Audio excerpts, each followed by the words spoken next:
Halo adik-adik. Nah, ini Kak Dani nih. Mungkin adik-adik bosen sama Kak Feni. Kalau sama Kak Dani bosen nggak? Enggak dong ya. Atau mungkin kangen sama Kak Bowo? Iya, tapi pagi hari ini dengan suasana hati yang penuh sukacita, Kak Feni seneng sekali bisa ketemu adik-adik semua dalam keadaan yang sehat, dalam kondisi yang sukacita.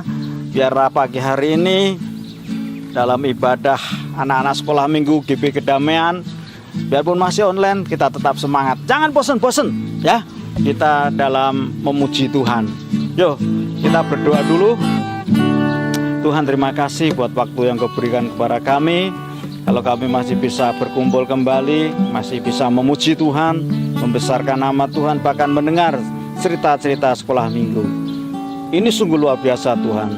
Atas penyertaan-Mu Tuhan berkati dari awal sampai akhir ibadah sekolah minggu pagi hari ini. Di dalam nama Yesus berikan kami roh sukacita, berkat yang tercurah daripada-Mu. Dalam nama Yesus, haleluya, amin. Siap memuji Tuhan? Siap memuji Tuhan? Ayo berdiri, berdiri, berdiri, berdiri, berdiri. Kita memuji Tuhan, amin. Ku menang bersama Yesus Tuhan. Ku menang di dalam peperangan. Ku menang atas segala setan. Haleluya, haleluya, ku menang bersama Yesus Tuhan. Ku menang di dalam peperangan. Ku menang atas segala setan. Haleluya, haleluya, ku menang. Haleluya, Dia bangkit. Haleluya, Dia hidup.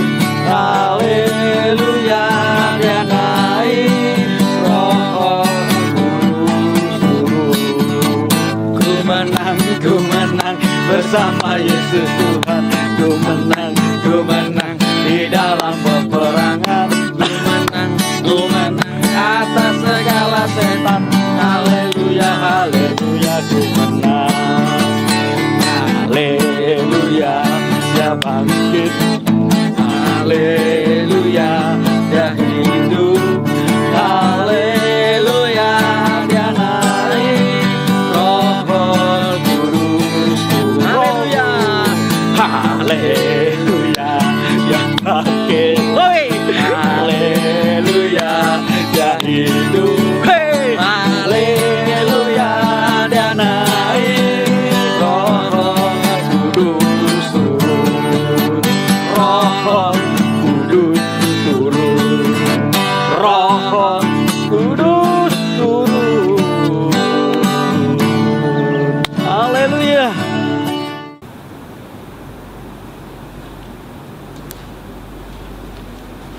Halo adik-adik semua, ketemu lagi hari ini, hari Minggu. Setelah kemarin hari Kamis spesial ibadah hari kenaikan, ini hari Minggu adalah hari ketiga ketika kita boleh memperingati kejadian turunnya Roh Kudus setelah Yesus naik ke surga. Oke, sebelumnya kita akan berdoa dulu. Terima kasih Tuhan, kesempatan yang indah di hari Minggu ini kami boleh datang kembali beribadah secara online. Kami boleh menikmati sukacita kami karena kami masih diperkenankan boleh menikmati berkat-berkat Tuhan dimanapun kami berada. Walaupun suasana pandemi masih ada, tapi biarlah kami boleh menjaga jarak, mencuci tangan, memakai masker untuk memutus rantai penyebaran virus corona ini. Kami percaya Engkau juga menyertai, memberkati kami semua, sehingga kami semua dalam perlindungan Tuhan, aman, tentram, nyaman, sehat, karena Engkau sudah menyertai kami. Terima kasih Tuhan, kami boleh memulai ibadah secara online hari Minggu ini dalam pimpinan penyertaan Tuhan. Di dalam nama Tuhan Yesus Kristus kami sudah berdoa ucap syukur. Haleluya, amin. Adik-adik, setelah Yesus naik ke surga, seperti yang hari Kamis kemarin kami cerita, Yesus menjanjikan bahwa Dia akan mengirimkan roh penghibur untuk kita yang ditinggalkan Yesus naik ke surga. roh penghibur itu kita sebut sebagai Roh Kudus. Bagaimana merasakan Roh Kudus di dalam hati kita masing-masing? Kami akan coba menerangkan dengan sedikit pengertian yang sederhana supaya adik-adik boleh mengerti bagaimana peran Roh Kudus di dalam kehidupan kita. Adik-adik tahu bahwa ketika Yesus naik ke surga, ada waktu sekitar 10 hari Roh Kudus turun dalam kehidupan murid-murid dan orang-orang yang berada di loteng Yerusalem saat itu. Disebut sebagai Pentakosta ke-50. Kenapa 50? Kita hitung pada saat Yesus bangkit. Setelah Yesus bangkit ke surga, pasca itu Yesus masih berada di bumi selama 40 hari. Setelah 40 hari naik ke surga, 10 hari kemudian Roh Kudus turun. Total adalah 50 hari. Makanya disebut sebagai Pentakosta. Turunnya Roh Kudus hari ke-50. Nanti kita akan memperingati, juga kita akan merasakan nanti momen-momen itu di hari ke-10. Ya, ini masih masuk hari ketiga. Itu di loteng Yerusalem. Kalau ada dibaca di Kisah Para Rasul 1, 2, bagaimana murid-muridnya begitu sukacita mendengar janji bahwa Yesus akan mengirimkan roh penghibur ketika Yesus naik ke surga. Jangan takut, karena aku akan mengirimkan roh penghibur yang akan menghibur kamu selama kamu berada di dunia ini, di bumi ini.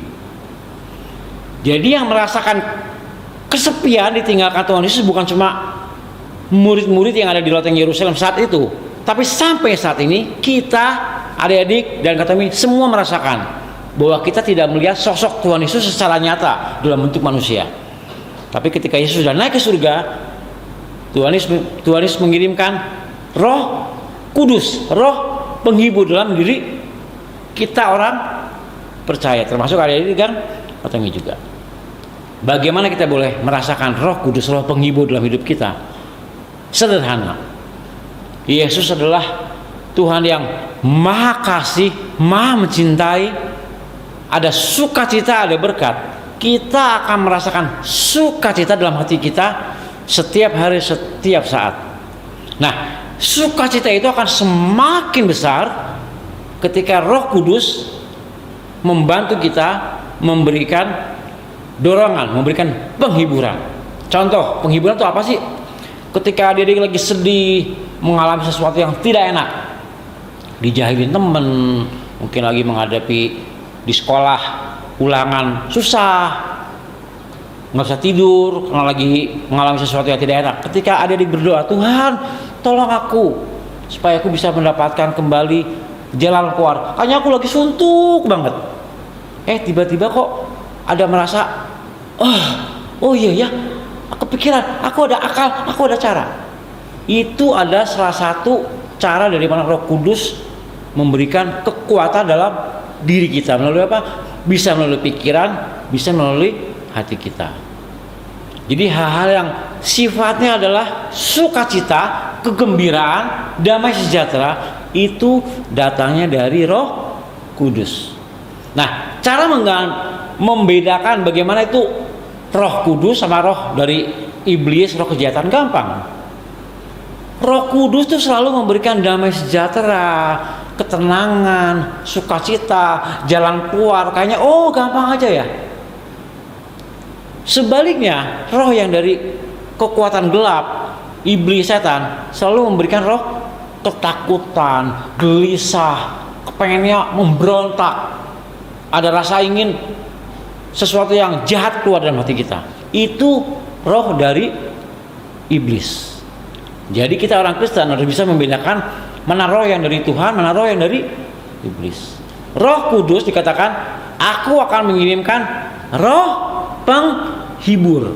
Yang namanya menghibur itu adalah ketika lagi sedih, dihibur sehingga kita menjadi sukacita kembali, menjadi gembira kembali. Itu tugasnya Roh Kudus.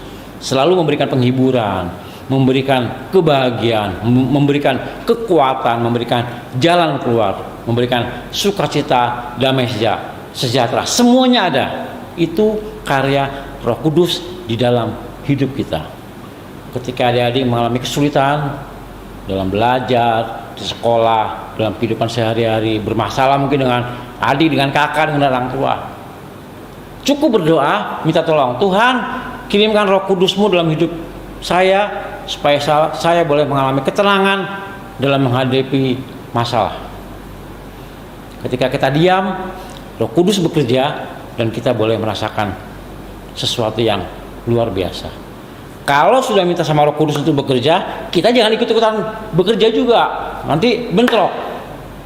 Kalau bentrok, kita nggak ketemu. Tapi ketika kita berdiam diri, biarkan Roh Kudus yang bekerja, maka ada jalan keluar, ada sukacita, damai sejahtera di dalam kehidupan kita. Itu karya Roh Kudus. Jadi orang-orang di Yerusalem, murid-murid Tuhan Yesus, ketika menunggu hadirnya, datanya Roh Kudus di hari ke-10, mereka bersukacita, berdoa, Tuhan, biarlah yang Kau janjikan Roh Kudus turun dalam kehidupan kami boleh menikmatinya dengan sukacita. Semakin hari, di hari-hari itu, hari ketiga, hari keempat, hari kelima, semakin banyak mereka berkumpul untuk menantikan apa yang dijanjikan. Kita pun sebenarnya sudah mengalami Roh Kudus dalam setiap kehidupan kita. Buktinya apa? Adik-adik terlihat ada sukacita, ada kegembiraan, ada damai sejahtera. Itu sebenarnya sudah karya Roh Kudus. Kita hanya mengingatkan kembali beberapa ribu tahun yang lalu ketika Yesus naik ke surga dan Roh Kudus turun di dalam kehidupan murid-murid Tuhan Yesus saat itu. Dan rasa-rasanya itu juga dirasakan oleh kita saat ini. Oke, biarlah karya Roh Kudus yang kita terima dalam kehidupan kita boleh menguatkan iman kita bahwa Allah Bapa, Allah Putra, Allah Roh Kudus yang kita kenal di dalam nama Tuhan Yesus Kristus bersemayam di dalam kehidupan adik-adik, Kak Tommy dan semuanya sampai hari ini. Biarlah firman Tuhan semakin menguatkan, Roh Kudus menguatkan, menghiburkan kita semua. Amin. Tuhan Yesus memberkati kita semua. Kita akan berdoa. Terima kasih Tuhan, firman yang luar biasa, Roh Kudus menghiburkan, Roh Kudus menguatkan, Roh Kudus memberikan jalan keluar.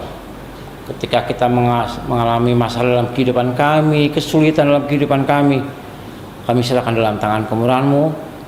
Roh Kudus-Mu dicurahkan dalam kehidupan kami, dan kami boleh mendapatkan kelepasan, kebahagiaan, sukacita dalam kehidupan kami. Terima kasih Tuhan, ajarkan kami setiap hari, setiap saat mengenal Engkau lebih dalam lagi. Roh Kudus menguatkan kami, menghibur kami, sehingga kami yakin Allah Roh Kudus, Allah yang tidak kelihatan, tapi Rohnya, Roh-Mu sendiri yang hidup di dalam kehidupan kami, membuat kami hidup untuk selalu bersyukur dan menikmati berkat-berkat Tuhan. Di dalam nama Tuhan Yesus Kristus kami sudah berdoa dan mengucap syukur. Haleluya. Amin. Selamat hari Minggu semuanya. Tuhan Yesus memberkati. Sampai ketemu lagi minggu depan. Amin.